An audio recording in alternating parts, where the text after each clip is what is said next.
ព្រឹត្តិការណ៍ដ៏អស្ចារ្យនៅក្នុងខេត្តសៀមរាបនៅក្នុងពិធីបុណ្យចូលឆ្នាំប្រពៃណីខ្មែរយើងឆ្នាំ2025នៅជុំវិញព្រះអង្គជ័យព្រះអង្គចោមគឺយើងមានការតាំងពិព័រណ៍និងតន្ត្រីសម្ដែងដោយសិល្បៈល្បីៗដែលបង្ហាញអំពីសម័យកាលឆ្នាំ1960នៅក្នុងនោះដែរក៏មានការតាំងពិព័រណ៍បង្ហាញអំពីមធ្យោបាយនិងវត្ថុប្រើប្រាស់នៅក្នុងសម័យកាលឆ្នាំ1960នោះដែរដើម្បីបង្ហាញឲ្យក្មេងៗជំនាន់ក្រោយឲ្យគាត់បានដឹងតើសម័យមុននោះគេប្រើប្រាស់នៅឧបករណ៍ឬក៏មធ្យោបាយក្នុងការធ្វើដំណើរដោយប្រើអ្វីនេះគឺជាការបង្ហាញដ៏ល្អមួយសម្រាប់ឲ្យយើងប្រៀបធៀបនៅសម័យកាលនៅពេលឆ្នាំ1960មកដល់ពេលសម័យកាលនៅពេលបច្ចុប្បន្ននេះតើខ្មែរយើងមានភាពជឿនលឿនអ្វីខ្លះហើយល្អយ៉ាងម៉េចខ្លះអញ្ចឹងទៀតនេះខ្ញុំនឹងបង្ហាញអំពីរូបភាពនីមួយៗទៅលើឧបករណ៍នីមួយៗដើម្បីឲ្យក្មេងៗជំនាន់ក្រោយគាត់បានដឹងតើឧបករណ៍នេះសម្រាប់ធ្វើអីឧបករណ៍នេះសម្រាប់ធ្វើអីនៅក្នុងសម័យនោះគឺគេមានការប្រើប្រាស់ឡានគឺជាឡានប្រភេទនេះហើយនឹងពីមុនយើងអត់មានទេម៉ូតូឌុបឬក៏ផាសអាប់កង់3គឺយើងអត់មានទេគឺយើងមានតែស៊ីក្លូដែលជាអ្នករត់ឌុបបន្ទាប់មកនេះគឺជាការបង្ហាញអំពីប្រភេទម៉ូតូនៅក្នុងសម័យនោះវាមាន 3-4 ប្រភេទដែរប៉ុន្តែវាមិនលយឆាយឬក៏ល្អដូចនៅពេលបច្ចុប្បន្ននេះទេហើយនេះគឺជាប្រភេទម៉ូតូជាច្រើនដែលខ្ញុំបានបង្ហាញនៅក្នុងរូបភាពនេះ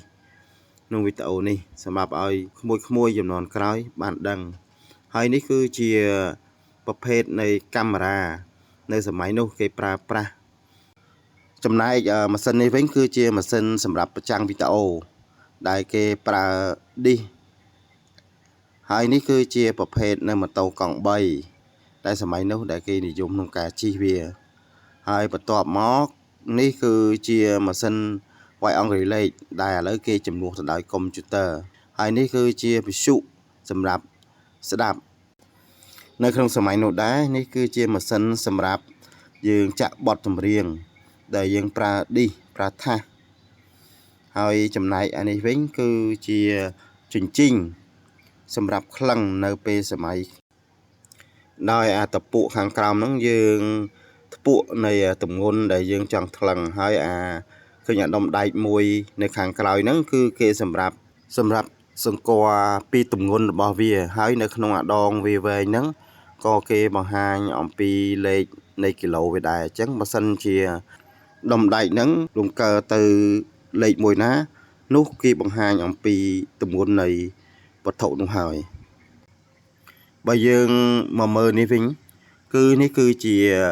ទូរទស្សន៍នៅសម័យនោះបាទប៉ុន្តែទូរទស្សន៍នេះគឺជាប្រភេទទូរទស្សន៍សខ្មៅទេអត់មាន color ដូចនៅពេលបច្ចុប្បន្ននេះទេឯ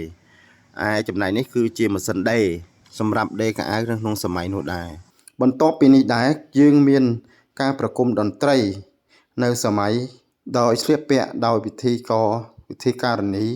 ហើយនិងអ្នកចម្រៀងតាមបែបសម័យឆ្នាំ1960បាទអញ្ចឹងសូមទស្សនាទាំងអស់គ្នាដូចតទៅ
បាទសូមអរគុណច្រើនអញ្ចឹងវីដេអូខ្ញុំមានតែប៉ុណ្្នេះទេ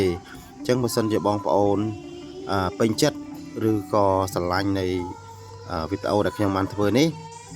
សូមជួយ Subscribe ម្នាក់មួយផងដើម្បីលើកទឹកចិត្តឲ្យខ្ញុំបានធ្វើនៅវីដេអូក្រោយៗទៀតសម្រាប់បងប្អូនទស្សនាបាទសូមអរគុណសូមជម្រាបលា